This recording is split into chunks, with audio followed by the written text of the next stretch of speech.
नमस्कार दोस्तों, उम्मीद है आप सब बढ़िया होंगे। स्वागत है आप सभी का। आज का सेशन काफ़ी इम्पोर्टेंट रहने वाला है उन सभी बच्चों के लिए जो कि डिस्क्रिप्टिव एग्ज़ाम देने वाले हैं। जैसे कि हिमाचल के अंदर एडीओ का एग्ज़ाम है, नाबार्ड का ग्रेड ए का एग्ज़ाम जो है वो डिस्क्रिप्टिव में रहता है, या फिर आजकल बैंकिंग एग्ज़ाम्स के अंदर भी डिस्क्रिप्टिव क्वेश्चन पूछे जा रहे हैं। और खासकर अगर आप पहली बार डिस्क्रिप्टिव पेपर लिखने जा रहे हैं तो आपके लिए ये वीडियो बहुत इंपॉर्टेंट साबित हो सकता है। देखिए, खासकर एग्रीकल्चर स्टूडेंट्स की बात करें तो एग्रीकल्चर स्टूडेंट जब बीएससी एग्रीकल्चर कर रहे होते हैं तो उस समय वो अपने एग्जाम के अंदर डिस्क्रिप्टिव क्वेश्चन लिखते हैं। और उस समय डिस्क्रिप्टिव क्वेश्चन का लिखना और इन कॉम्पिटिटिव एग्जाम में डिस्क्रिप्टिव क्वेश्चन का लिखना बहुत अंतर होता है। अंतर क्या होता है इसको हम समझने की कोशिश करेंगे। कैसे आप लोग मैक्सिमम स्कोर कर सकते हो, क्या इसमें बड़ा पैराग्राफ लिखना जरूरी है, क्या इसमें स्मॉल स्मॉल पॉइंट बनाने जरूरी है, क्या महत्वपूर्ण है, हर एक बात पर बहुत तसल्ली से आपको जो है आंसर किया जाएगा। पूरा वीडियो अंत तक देखना क्योंकि काफी इंपॉर्टेंट बातें हैं जो हम शुरू से लेके अंत तक करने वाले हैं। ज्यादा समय ना लेते हुए बहुत ही कम समय में हम इस टॉपिक को आपको समझाने की कोशिश करेंगे। देखिए, सबसे पहले तो आपका जो एग्जाम में क्वेश्चन आने वाला है, दो प्रकार के क्वेश्चन आते हैं। एक आपके क्वेश्चन जो रहते हैं वो शॉर्ट आंसर क्वेश्चंस होते हैं, जैसे कि 5 मार्क्स के, है ना, या 3 मार्क्स के। और दूसरे आपके क्वेश्चंस होते हैं 10 to 15 या 20 मार्क्स के। तो अब डिपेंड करता है कि इन दोनों क्वेश्चंस को हम लोग कैसे आंसर करेंगे। ठीक है, दूसरी बात है कि हमें वर्ड लिमिट पर जरूर ध्यान देना पड़ेगा। देखो, क्या होता है कि आपके एग्जाम के अंदर जो क्वेश्चंस आते हैं उसमें अगर आप वर्ड लिमिट ज्यादा एक्सटेंड कर देते हो, बहुत ज्यादा लंबा खींच देते हो, एक क्वेश्चन को तो आप 10 पेज पर लिख रहे हो, एक क्वेश्चन को आप 2 पेज पर ही कंप्लीट कर रहे हो, ऐसा नहीं होना चाहिए। देखो, हर क्वेश्चन की अपनी वर्ड लिमिट होती है, जैसे कि 100 to 150 मार्क्स या 200 मार्क्स, और सॉरी 200 वर्ड्स। तो उसी के अकॉर्डिंग आपको क्या करना है, आपके वर्ड लिमिट को ध्यान में रखते हुए अपने क्वेश्चन को आपने आंसर करना है। जैसे एग्जांपल के तौर पे मान के चलिए किसी भी क्वेश्चन का आपका 100 मार्क्स, सॉरी 100 वर्ड्स जो है वो आपका लिमिट है। अब 100 वर्ड अगर लिमिट है तो 100 शब्दों में आपको उसका आंसर करना पड़ेगा। अब हो सकता है कि 100 से 110 हो जाए या आपके 90 हो जाए, तो इससे कोई ज्यादा फर्क नहीं पड़ेगा। ये इस बात से फर्क पड़ेगा कि कितना क्वालिटेटिव आपने क्वेश्चन लिया है ना। अब यहां पर दो चीजें बहुत इंपॉर्टेंट होती हैं, एक आपकी क्वालिटी और एक आपकी क्वांटिटी। तो इसमें आपको क्या ध्यान करना है, केवल क्वालिटी को ध्यान करना है या आपको क्वांटिटी पे भी ध्यान करना है। तो देखो, मैंने पहले ही आपको कहा कि जो आपकी वर्ड लिमिट है 100, 200 या 100 to 150, 200 to 250, तो उसके अनुसार आपको शब्दों का चयन तो आराम से ये कहना है कि जितना जो आपको दिया गया है उसी के अनुसार रखना है। 5-10 जो वर्ड्स है वो आप लोग ऊपर नीचे कर सकते हो। वहीं अगर हम बात करें तो क्वालिटी बहुत मैटर करती है। अब इसमें ऐसा नहीं है कि क्वेश्चन को आप कैसे मर्जी खींच लोगे, जैसा आपका मन करेगा, ऐसा नहीं है। आपको बहुत ध्यानपूर्वक अपने क्वेश्चंस को आंसर करना है, बहुत अच्छे से ध्यान से देखते हुए। ठीक है, कैसे करना है मैं आगे आपको एग्जांपल देकर बताऊंगा, लेकिन सबसे पहले इंपॉर्टेंट है। अच्छा, दूसरी बात है कि अब आपके एग्जाम में कैसे क्वेश्चंस आएंगे उसको आइडेंटिफाई करने के लिए सबसे पहले आपको प्रीवियस ईयर एग्जाम के अंदर जो क्वेश्चन आए हुए हैं उनको देखना पड़ेगा कि प्रीवियस ईयर आपके एग्जाम में कैसे क्वेश्चन आए थे। इस बार आपके एग्जाम में कुछ वैसे ही सिमिलर क्वेश्चन जो है वो आ सकते हैं, या आपके उस बोर्ड के द्वारा जो एग्जाम लिए गए हैं वो किस प्रकार के एग्जाम लिए गए हैं ना, तो उनमें जो सिलेबस था उसको आप आइडेंटिफाई करके ये आइडिया लगा सकते हो कि क्वेश्चन इस बार आपका कैसा आने वाला है। अब जैसे हिमाचल एडीओ के कुछ क्वेश्चंस जो हैं वो मैं आपको अगले 1-2 सेशंस के अंदर आंसर करने की कोशिश करूंगा कि हिमाचल एडीओ के अंदर किस प्रकार के क्वेश्चंस आ सकते हैं, क्योंकि पहली बार एग्जाम आपका होने जा रहा है। तो डेफिनेटली बच्चों को डर लग रहा होगा कि यार ऐसे कैसे हो सकता है, हमने तो कभी अटेम्प्ट ही नहीं किया, अब इसमें राइटिंग जो है वो कैसे कर पाएंगे, कितना आसानी से या कितने मतलब डिफिकल्ट तरीके से हम लोग लिख सकते हैं, हमने तो कभी लिखा ही नहीं है, बहुत सारी बातें माइंड में आती है। ठीक है, तो मैं आपको बताना चाहता हूं कि आपके क्वेश्चन का जब आंसर करोगे तो उस आंसर में 3 यहां पर स्टेप बहुत जरूरी है। पहला स्टेप है इंट्रोडक्शन, दूसरा है बॉडी और तीसरा है कंक्लूजन। ये तीनों स्टेप आपको ध्यान में रखने होंगे और उसी के अनुसार आपको आंसर करना है। देखो, पहला है कि इंट्रोडक्शन। इंट्रोडक्शन का मतलब क्या हो गया, जैसे एग्जांपल के तौर पे मैंने आपसे क्वेश्चन पूछा कि what is the role of digital agriculture इन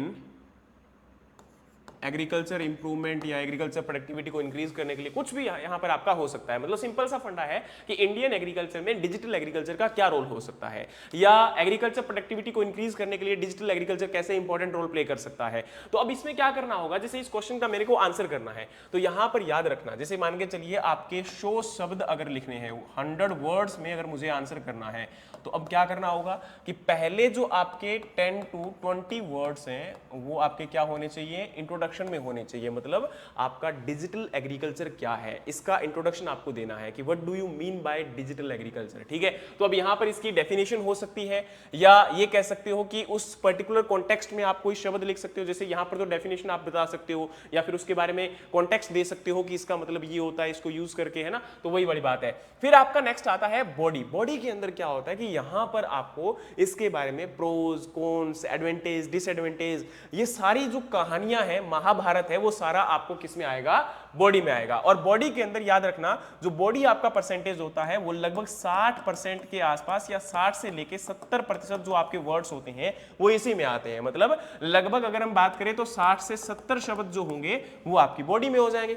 और फिर आपका नेक्स्ट आता है कंक्लूजन। कंक्लूजन में क्या होता है कि आपका लास्ट का 10 to 15 वर्ड्स, मतलब डिजिटल एग्रीकल्चर का कंक्लूजन क्या होगा, फाइनली हम लोग जो है क्या बोल रहे हैं इसके बारे में, हमने जो ऊपर जितनी भी राम कहानी लिखी है उसका फर्दर कंक्लूजन हमें बताना पड़ेगा कि भाई ये आपका बढ़िया है, इसको हम इस प्रकार से यूटिलाइज कर सकते हैं। फाइनली आपकी पॉलिसीज इस प्रकार की बनाई जा सकती हैं कि जिससे आपका इसको इजीली अप्रोच किया जा सके और किसानों के लिए इसको फायदेमंद बनाया जा सके। ठीक है, तो लास्ट में आपको एक प्रकार से ये कह सकते हो, उसको एक कंक्लूजन लिखना होता है कि आप क्या कहना चाहते थे, उसको आप 10 से 15 शब्द के अंदर लास्ट में समराइज कर सकते हो। तो एक प्रकार से समरी जो है वो आपका यहाँ पर ऊपर जितना भी लिखा है उसका है। अब यहाँ पर याद रखना कि जब आप बॉडी को लिख रहे होते हो, मतलब जो मेन आपका पूरा का पूरा कॉन्टेक्स्ट आप जब लिख रहे होते हो, तो उस टाइम पर आपको ध्यान रखना है कि इसी में आपका जो लाभ, हानि, डिसएडवांटेज, एडवांटेज, इसके अलावा जो एग्जांपल्स हैं, डेटा है, फैक्ट है, कोई केस स्टडी अगर किसी पर्टिकुलर आपके क्वेश्चन के अंदर पूछा गया है तो उसके रिगार्डिंग अगर कोई केस स्टडी ऑलरेडी है, अब जैसे एग्जांपल के तौर पे क्वेश्चन आपका पूछ लिया जाए कि how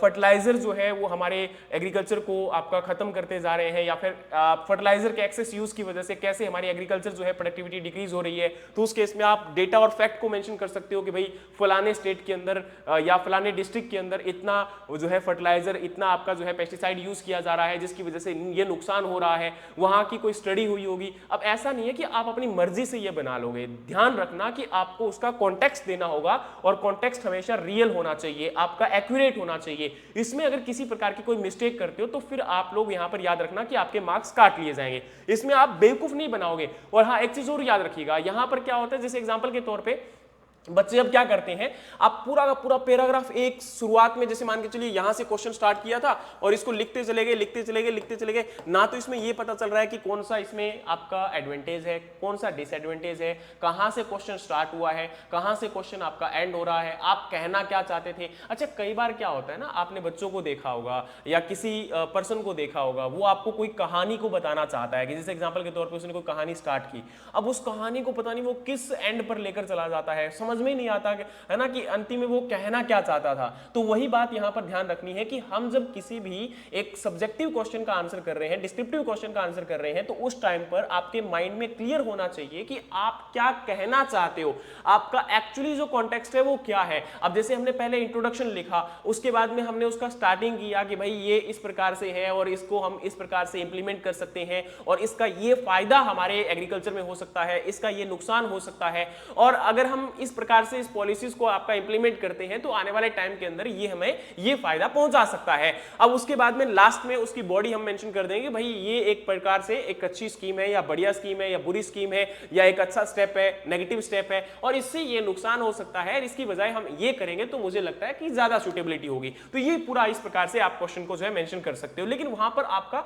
step by step process को फॉलो करना है। ऐसा नहीं कि आप लोग नींद में ही आप आंसर जो है करना स्टार्ट कर दोगे। अब सबसे पहले जो आपको यहां पर जैसे ही क्वेश्चन आप लोग देखोगे तो करना क्या है, सबसे पहले आपको यह देखना है कि आपका जो क्वेश्चन है, मान के चलिए उसमें 10 क्वेश्चन लिखे हुए हैं, और ये 10 क्वेश्चन एकदम से आपको देखो सिंपल सी बात है नहीं कर पाओगे। और दूसरी बात है कि डिस्क्रिप्टिव करना है, जैसे कि ऑब्जेक्टिव होता है उसके अंदर तुम लोग क्या करते हैं, 4 ऑप्शन में से एक को चूज करते हैं और आंसर करके चले आते हैं, लेकिन यहां पर आपको ऐसा नहीं कर सकते हो। आपको क्या करना पड़ेगा, पहले उस पूरे क्वेश्चन को पढ़ना पड़ेगा। आप गलती से भी अगर मान के चलिए आपने उस क्वेश्चन को गलत पढ़ लिया या उसका मीनिंग गलत गलत समझ लिया और आपने उस क्वेश्चन को लिखना स्टार्ट कर दिया, मान के चलिए आधा क्वेश्चन जैसे ही आपने पूरा लिखा और फिर नेक्स्ट आपकी जो लाइन लिखी हुई थी उसने आप उसको जैसे ही आपने पढ़ा तो आपको लगेगा कि हाँ यार ये तो मैं गलत लिख रहा हूं, अब तो टाइम जा चुका होगा। तो अब ये बहुत इंपॉर्टेंट है कि आपको टाइम मैनेज करना है। तो सबसे पहले इंपॉर्टेंट क्या है कि जो आपका क्वेश्चन है उसको रीड आउट करना है, ठीक है। उस क्वेश्चन को अच्छे से पढ़ने के बाद आपको कुछ टाइम उसको देना है कि ये क्या कहना चाहता है।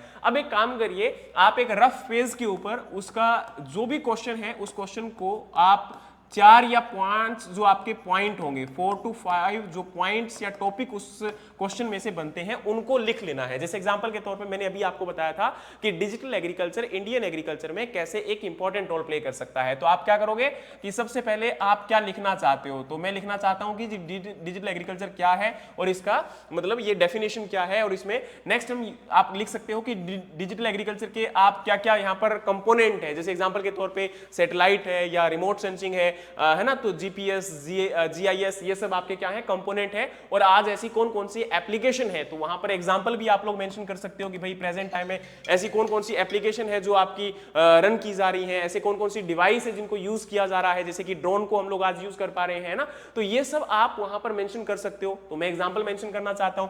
फिर जो है इसका फायदा क्या है, एडवांटेज क्या है, फिर जो है डिसएडवांटेज क्या है। जैसे कि फायदा यहां पर है कि प्रिसीजन आप एग्रीकल्चर कर सकते हो, इससे आपका नुकसान क्या है, भाई काफी महंगा पड़ जाएगा, ठीक है। तो वो आप क्या कर लोगे, 5 जैसे मैंने पॉइंट बना लिया, अब इन पांचों पॉइंट को मैं इलेबरेट करने की कोशिश करूंगा। इलेबरेट करने का मतलब क्या है कि अब यहां पर ये पांचों पॉइंट मेरे रफ में बन गए, इनको मैंने अलग से लिख लिए। अब क्या होगा, अब जब आप क्वेश्चन लिखना स्टार्ट करोगे तो आपसे कोई मिस्टेक नहीं होगी, आपसे कोई वहां पर जो है पर्टिकुलरली कोशिश, जैसे आप मान के चलिए बिना एकदम से लिखे और बिना एकदम से सोचे आप डायरेक्टली लिखना स्टार्ट कर रहे हो, तो फिर क्या होगा, आपका कई बार मिस्टेक हो जाती है। आप सोचते हो कि यार पहले ये लिखना था फिर ये लिखना था, अब कैसे करूं, तो फिर उसमें आपके पास कोई चॉइस नहीं बचती है। लेकिन यहां पर आपका टाइम वेस्ट नहीं होगा, ये आपको रफ पर लिखने से आपको एक आइडिया मिलेगा। आपको हो सकता है कि आपको सोचने में और लिखने में 1 मिनट लग जाए, लेकिन वो 1 मिनट आपका बहुत समय बचा सकता है और दूसरी बात आपको मैक्सिमम नंबर भी दिलवा सकता है। अच्छा, अब एक इंपॉर्टेंट चीज ये है कि क्या हमें इसको डिटेल में लिखना है, क्या हमें बहुत ज्यादा वहां पर आपको लिखना पड़ेगा? नहीं, कभी भी कोशिश मत करना कि पैराग्राफ डायरेक्टली लिखना स्टार्ट कर दो। हमेशा ध्यान रखें कि अगर आप अपने क्वेश्चन को टुकड़ों में, पार्ट में डिवाइड करने की कोशिश करोगे और उसके बाद उनको भी फर्दर आप समराइज पॉइंट में बनाने की कोशिश करोगे और विद एग्जांपल अगर उनको आप एक्सप्लेन करने की कोशिश करोगे, और खासकर अगर आप डिटेल रिपोर्ट्स वगैरह कोई प्रेजेंट है, डेटा अगर आपके पास प्रेजेंट है कोई स्कीम के रिगार्डिंग या कोई पर्टिकुलर फैक्ट के रिगार्डिंग, तो फिर आप उसको वहां पर भी मेंशन करने की कोशिश करो। उससे आपकी जो वहां पर एक्यूरेसी है वो बढ़ेगी और दूसरी क्रेडिबिलिटी ऑफ जो क्वेश्चन है आपकी वो भी बढ़ेगी। एग्जामिनर आपको ज्यादा नंबर देने की कोशिश करेगा और वही इंपॉर्टेंट होता है कि हम इसको क्या कर रहे हैं, ठीक है। अब बात करें तो जैसे मैंने मान के चलिए आपके यहां पर जो है पर्टिकुलर जो आपके कोई भी क्वेश्चन की मल्टीपल साइड्स हो सकती है। अब देखो डिपेंड ये भी करता है कि क्वेश्चन कॉन्सेप्चुअलाइज है, क्वेश्चन आपका किसी पर्टिकुलर टॉपिक के ऊपर दिया गया है, कैसे पूछा गया है ना, तो वो बहुत इंपॉर्टेंट मैटर करता है। तो आपको उसी के अकॉर्डिंग उसकी तैयारी भी करनी है, ठीक है। तो ऐसा नहीं करना है कि एकदम से आप किसी भी क्वेश्चन को लिख रहे हो, आप पहले उसको पूरा एग्जामिन करो, डिस्कस करो अपने माइंड में ही और उसके बाद उनके पॉइंट बनाओ और फिर उसको जो है आप एवेल्युएट करना स्टार्ट कर दो। तो ये आपका यहाँ पर बहुत जरूरी है। और फिर हमारी बारी आती है जी आपका कि आपके मैक्रो स्ट्रक्चर, जैसे मैंने अभी आपको बताया कि भाई आपकी की हेडिंग्स आपको मेंशन करनी है, सीक्वेंस ऑफ आर्गुमेंट मतलब कैसे कैसे आपको क्वेश्चन का आंसर करना है, जो मैंने अभी आपको बताया ना कि भाई पहले आप लोगों ने यहाँ पर उसका इंट्रोडक्शन लिखा या उसकी डेफिनेशन लिखी, उसके बाद आपने उसका एग्जाम्पल या फिर उसके रिगार्डिंग जो भी आपका कॉन्टेक्स्ट था वो लिखा, फिर उसके फायदे नुकसान जो भी आप मतलब उस क्वेश्चन के पर्सपेक्टिव डिपेंड करेगा, तो वो आप उसको लिखना स्टार्ट कर दोगे और उसी के अकॉर्डिंग उसका आंसर रहेगा। और हमेशा जरूरी नहीं है कि एडवांटेज डिसएडवांटेज होगा, लेकिन जैसे मान के चलिए अब एग्जाम के अंदर आपसे क्वेश्चन पूछा गया कि what is the cultivation practice of cotton, क्योंकि एग्रीकल्चर के स्टूडेंट हो आप लोग, तो एग्रीकल्चर के रिगार्डिंग प्रैक्टिसेस भी आपकी पूछी जा सकती है। तो आपको क्या करना है, कॉटन जो फसल है, अब ऐसा नहीं है कि भाई कॉटन को आप इलेबरेट करना स्टार्ट कर दोगे, जी कॉटन क्या है, फाइबर क्रॉप है, ठीक है अच्छी बात है। आपको वहां पर सबसे पहले कॉटन, कॉटन का साइंटिफिक नेम, उसके बाद आप नेक्स्ट लाइन लिखोगे कि भाई ये एक फाइबर क्रॉप है, इसका जो है ये इस फैमिली से बिलोंग करती है। तो लेकिन वहां पर कभी भी ऐसा मत करिएगा कि कॉटन को आप वहां पर पूरा एक लाइन में लिख रहे हो कि भाई इसकी फैमिली ये है, इसके अंदर क्रोमोसोम नंबर ये है। इससे अच्छा है कि आप नेम, उसके बाद साइंटिफिक नेम, फिर क्रोमोसोम नंबर, फैमिली, आप इनको ऐसे लिखो, हो, ठीक है, जिससे क्या होगा पॉइंट वाइज पूरा सामने नजर आएगा कि ये आपने इसको लिखा है। फिर उसके बाद मान के चलिए आपकी सोइल रिक्वायरमेंट, उसके बाद आपका वाटर रिक्वायरमेंट, फर्टिलाइजर रिक्वायरमेंट, ठीक है, इसके अंदर इंसेक्ट कौन से हैं, डिजीज कौन से हैं, तो पूरा आपका सीक्वेंस रहेगा। इससे यहां पर आपको फायदा मिलेगा। जरूरी थोड़ा ना कि आपने वैसे कॉन्टेक्स्ट बनाया था वैसा का वैसा ही लिखना है, वो आपकी बॉडी वगैरह है, वो डिपेंड करता है। ये बात आपको ध्यान रखनी है कि आप वहां पर क्या पूछा जा रहा है क्वेश्चन और उसके बाद आप क्या लिखना चाहते हो, ठीक है। हर बार आपका जो इंट्रोडक्शन, बॉडी और कॉन्टेक्स्ट है वो एग्रीकल्चर में कई बार जो है आपका नहीं लागू होगा, या फिर ये कह सकते हो कि वहां पर हर बार इंप्लीमेंट वो नहीं होने वाला। और हमें ये ध्यान भी रखना है कि क्वेश्चन किस प्रकार से पूछा गया है, उसमें क्या इंपॉर्टेंट है। और याद रखना, दो क्वेश्चंस के बीच में प्रॉपर स्पेस देना है आपको। वहां पर जब भी जैसे मान के चलिए पॉइंट्स आप जो है लिख रहे हो तो उनके बीच में स्पेसिंग आपकी जो है मेंटेन करनी चाहिए। ये सब चीजें आपको ध्यान रखनी है कि भाई अब देखो जैसे नाबार्ड वगैरह में तो क्या है, आपको टाइप करना होता है, तो फिर वहां पर तो आप टाइप आराम से कर देते हो, अलग अलग क्वेश्चंस होते हैं और उनमें आप कोई प्रॉब्लम नहीं आती है। लेकिन जैसे आपको अगर हैंड रिटन कोई क्वेश्चन लिखना है तो फिर वहां पर बहुत जरूरी होता है कि आप वहां पर पॉइंट को जब मेंशन कर रहे हो और खासकर एक क्वेश्चन के बाद दूसरा क्वेश्चन अगर आपका लिखा जा रहा है तो उनके बीच में प्रॉपर आपको स्पेसिंग देनी है। 2 लाइन 3 लाइन आप छोड़कर फिर अगला क्वेश्चन स्टार्ट कर सकते हो, ठीक है। ये बातें आपके माइंड में क्लियर होनी चाहिए और नीट एंड क्लीन, जितना आप वहां पर साफ सुथरा और एक सिंपल भाषा में लिखने की कोशिश करोगे उतने ही आपको नंबर ज्यादा मिलेंगे। आप वहां पर भारी भरकम शब्दों का प्रयोग में लाकर अगर आप सोचना चाहते हो कि मेरे नंबर मैक्सिमम हो जाएंगे तो फिर नहीं आने वाले हैं। और आपको जितना हो सकता है मैक्सिमम पॉइंट वाइज आपको इलेबरेट करना है। हर पॉइंट को आपको जो है एक सिंपल और शॉर्ट शब्दों के साथ उसको एक्सप्लेन करना है ताकि इजीली वहां पर एग्जामिनर को समझ में आए कि आप क्या कहना चाहते हो, आप क्या इलेबरेट करना चाहते हो। और उस कॉन्टेक्स्ट में आपके अगर आप कोई भी, जैसे मैंने आपको बताया कि भाई अगर कोई एग्जांपल दे सकते हो तो वो भी आप वहां पर मेंशन कर सकते हो। जैसे कॉटन के बारे में पूछा तो आप कॉटन का एरिया, प्रोडक्टिविटी, प्रेजेंट टाइम में क्या कॉन्टेक्स्ट है, वर्ल्ड की रिस्पेक्ट में, हमारे इंडिया की रिस्पेक्ट में, तो वो भी आप वहां पर देख सकते हो कि डिस्ट्रीब्यूशन क्या है उसका, ठीक है। तो हर चीज के बारे में ये बातें इंपॉर्टेंट होती है। फिर आपकी नेक्स्ट बारी आती है, मैंने आपको लिखा कि प्रेफर पॉइंट वाइज और हाइब्रिड। जैसे कई बार क्या होता है कि भाई आपको सारा क्वेश्चन पॉइंट वाइज ही लिखना है या फिर आपको वहां पर पॉइंट वाइज के साथ साथ आप पैराग्राफ भी लिख सकते हो। तो देखो डिपेंड करता है कि क्वेश्चन क्या है ना। जैसे एग्रीकल्चर का आपका कल्टीवेशन प्रैक्टिस पूछा गया तो उसमें भाई इनिशियल में तो आपका केवल पॉइंट वाइज चलेगा। फिर अगर उसकी सोइल के रिगार्डिंग क्वेश्चन पूछा गया है या फिर उसकी डिजीज के रिगार्डिंग क्वेश्चन पूछा गया है तो हो सकता है कि आप वहां पर पॉइंट ना बनाकर कई बार पैराग्राफ भी बनाना पड़ जाता है। तो ये डिपेंड करता है कि क्वेश्चन में क्या पूछा जा रहा है और वहां पर आप हाइब्रिड मोड भी फॉलो कर सकते हो और पॉइंट वाइज फॉलो कर सकते हो। लेकिन याद रखिएगा कि कई बार इलेबोरेशन की रिक्वायरमेंट होती है तो वहां पर थोड़ा सा 1 या 2 लाइन में पैराग्राफ भी आपको लिखना पड़ता है। लेकिन बड़ा पैराग्राफ मत लिखना, बहुत आपका जो है पूरा डिटेल में एक्सप्लेन किए जा रहे हो ऐसा नहीं करना है। पैराग्राफ 4 से 5 लाइन का एक जो सिंगल पैरा हो सकता है, फिर उसके बाद नेक्स्ट आपका पॉइंट उनको स्टार्ट करो। फिर नेक्स्ट आपकी बारी आती है जी keep sentence short and simple, जो मैंने बताया। Highlight the keyword. अब जैसे मान के चलिए कोई इंपॉर्टेंट कीवर्ड है, इंपॉर्टेंट जो आपका वहां पर अगर मेंशन है तो उसको आप अंडरलाइन कर सकते हो, आप उसको बॉक्स में जो है डिनोट कर सकते हो। और देखो यार बहुत सारे पेन लेकर जाने की जरूरत नहीं होती है, ठीक है। आप 2 पेन को यूज कर सकते हो नॉर्मली अगर आपका राइटिंग है, और जो नॉर्मल आपका वहां पर होता है तो फिर उसको तो आप मेंशन वैसे भी कर सकते हो, ठीक है। नेक्स्ट अगर हम बात करें तो ensure the logical flow and coherence. तो मैंने आपको बताया कि भाई एक सीक्वेंस होना बहुत जरूरी है। सिर्फ जो आपकी मतलब पैर की बातें होती है वो नहीं करनी है, एक प्रॉपर सीक्वेंस को फॉलो करना है कि इसके बाद ये होगा, इसके बाद ये होगा और इसके बाद ये होगा, ठीक है। मतलब जैसे एग्जांपल के तौर पे मैंने आपको बताया कि भाई अगर आपने कॉटन को लिखा है तो कॉटन के बारे में आपने क्या किया कि कॉटन का नाम, scientific name, chromosome number, family,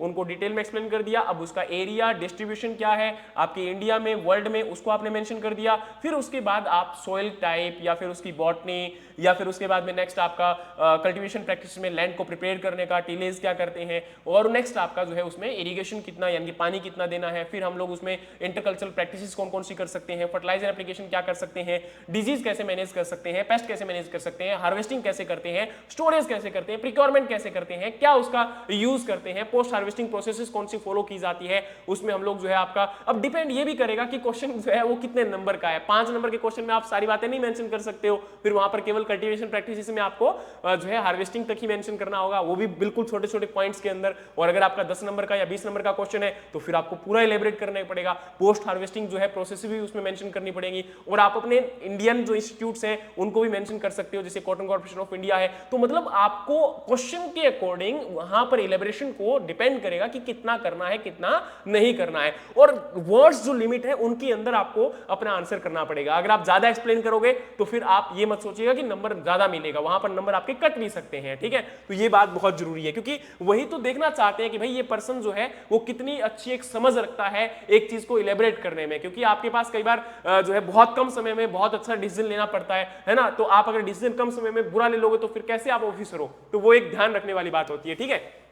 फिर आपकी बारी आती है जी एनहेंस योर आंसर, मतलब कैसे हम उसकी वैल्यू एडिशन कर सकते हैं। तो सिंपल सा फंडा है भाई, हम एग्जांपल्स के साथ में या हमारी जो रिपोर्ट्स हैं, जैसे कि मैंने बोला कि भाई नाबार्ड रिपोर्ट के अनुसार या एफएओ रिपोर्ट के अनुसार, हिमाचल गवर्नमेंट के अनुसार, पंजाब गवर्नमेंट के अनुसार, ठीक है, तो वो आप डेटा मेंशन कर सकते हो, या मिनिस्ट्री ऑफ एग्रीकल्चर के अनुसार ये चीज है, ठीक है। तो according to these all ministries data report, आप जो भी वहां पर जो एक डेटा आपके माइंड में है उस टाइम उस पर्टिकुलर कॉन्टेक्स्ट में, तो आप उनको मेंशन कर सकते हो। या फिर इंटरनेशनल रिपोर्ट जैसे कि एफएओ की रिपोर्ट हो सकती है, तो उनको भी वहां पर आप जो है मेंशन कर सकते हो। जैसे आपका पर्टिकुलर कंट्री मान के चलिए, हमने देखा कि ऑर्गेनिक फार्मिंग के अंदर रैंक कौन सी है इंडिया की, तो आपने कहा जी ऑर्गेनिक फार्मिंग में एरिया वाइज इंडिया की रैंक सेकंड है अकॉर्डिंग टू जो है आईएफओएम, तो आपने वहां पर अकॉर्डिंग टू आईएफओएम वो ब्रैकेट में लिख दिया ताकि वहां पर आपका चला गया अच्छा अकॉर्डिंग टू आईएफओएम 2025, है ना। ये बहुत जरूरी है, क्योंकि देखो अब कई बार क्या होता है, यही तो गलती हो जाती है। अब लास्ट ईयर जो है रैंक कुछ और होगा, उससे लास्ट ईयर कुछ और रैंक होगा, तो आपको अभी के अनुसार ये लिखना जरूरी है ना कि आपने कौन सी रिपोर्ट पढ़ी है जिसके अनुसार आप उसको है मेंशन कर रहे हो कि भाई ये डेटा आपका आज का है कल का है ना। तो ये बहुत जरूरी है।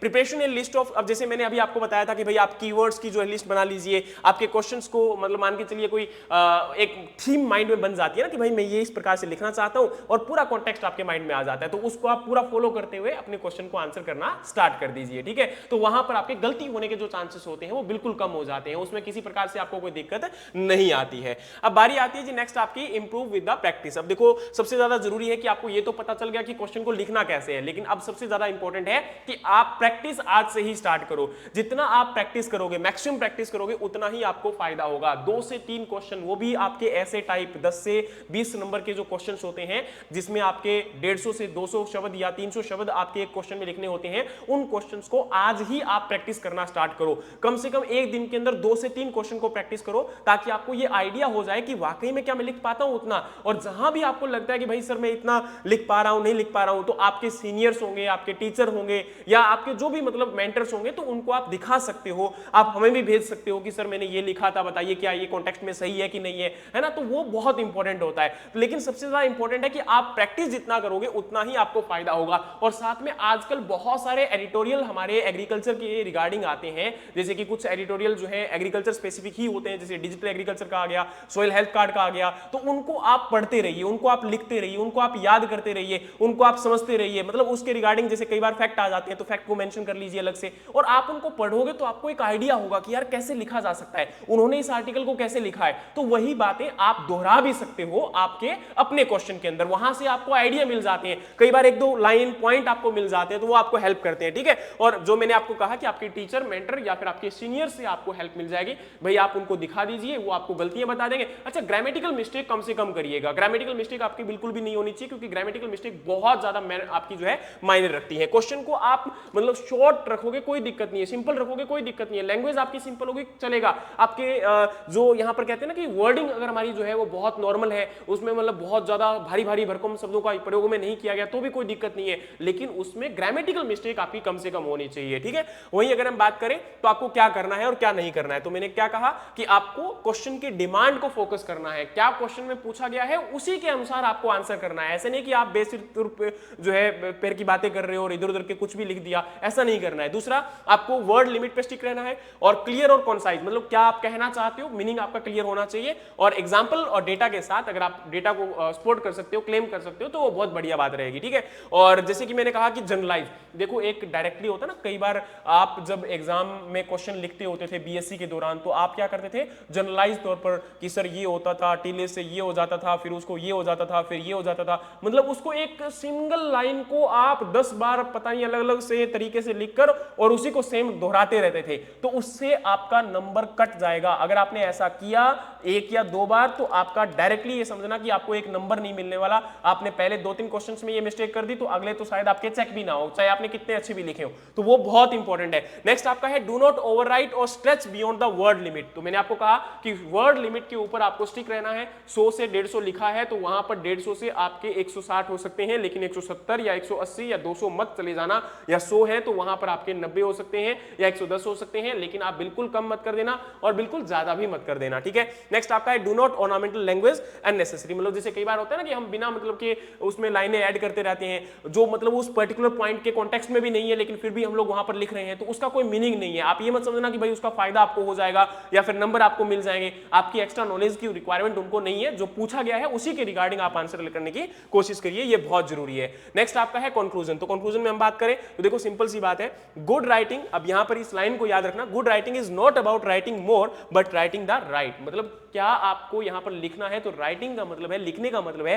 कि क्या सही है वो लिखना, ना कि आप कुछ भी मन में आए वो लिख रहे हो, ठीक है। तो आपका ज्यादा लिखना का जरूरी नहीं है, लेकिन यहां पर जो सही है, जो पूछा गया है, जो कॉन्टेक्स्ट में है, वो आपको लिखना जरूरी है। तो मैंने क्या कहा, मैक्सिमम प्रैक्टिस करिए, क्योंकि प्रैक्टिस से परफेक्शन आपको मिलेगी। स्ट्रक्चर जो है बनाना सीखिए, जिससे आपको एक स्पॉन्टेनियस जो है वहां पर ये कह सकते हो कि रिदम देखने को मिलेगा। नेक्स्ट आपका है क्लैरिटी, आपके कॉम्प्लेक्स जो कॉन्सेप्ट होते हैं उनको आप क्लैरिटी के साथ आंसर करने की कोशिश करिए, जितना आप लोग पढ़ सकते हो, जितना आप लोग रीड कर सकते हो। देखो सबसे पहले जरूरी है किसी भी चीज को रीड करना। ज्यादातर बच्चे क्या करते हैं, इधर उधर की बातों को मतलब मोड़ तोड़ कर लिखने की कोशिश करते हैं, तो उससे आपके नंबर नहीं बढ़ते हैं। मैं बार बार कह रहा हूं, आप किसी भी चीज को, किसी भी टॉपिक को जितना अच्छे से जानते हो, जितना आप उसके बारे में जानते हो, उतना ही इलेबरेट करने की कोशिश करो। इधर उधर की बातों को अगर आप लिखने की कोशिश करोगे, आप उसको जो है थोड़ा सा मॉडिफाई करने की कोशिश करोगे, या फिर उसको बहुत ज्यादा आप जो है इलेबरेट करने की कोशिश करोगे, या सिंगल चीज को आप लाइन को खींचने की कोशिश करोगे, तो फिर आपको नंबर नहीं मिलने वाला, ठीक है। और नेक्स्ट आपका है अंडरस्टैंडिंग, क्योंकि देखो बहुत जरूरी है क्वेश्चन को समझना और उसी के अनुसार उसका आंसर करना। तो ये सारे पॉइंट थे